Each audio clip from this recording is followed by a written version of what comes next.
আইনি দক্ষতা বৃদ্ধির লক্ষ্যে প্রথমবারের মতো ৬টি বিশ্ববিদ্যালয়ের শিক্ষার্থীদের নিয়ে কুমিল্লায় বায়ুস্ট আঞ্চলিক মুড কোর্ট প্রতিযোগিতা অনুষ্ঠিত হয়েছে।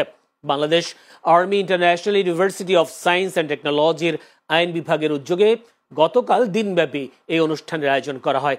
এই মুড কোর্ট প্রতিযোগিতায় বায়ুস্ট university, Feni university, port city international university, Britannia university, CCN বিজ্ঞান ও প্রযুক্তি বিশ্ববিদ্যালয়, নোয়াখালী বিজ্ঞান ও প্রযুক্তি বিশ্ববিদ্যালয়ে প্রায় ৩০০ শিক্ষার্থী অংশগ্রহণ করেন। দিনব্যাপী প্রতিযোগিতা শেষে ফাইনালে অংশগ্রহণ করে ফেনী ইউনিভার্সিটি ও বায়ুস্ট ইউনিভার্সিটি।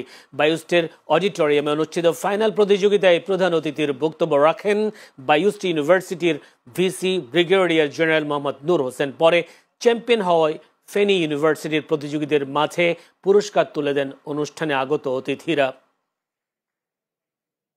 ফেনী থেকে নোয়াখালীতে কুমিল্লার ব্রিটানিয়া সিসিএন ইউনিভার্সিটি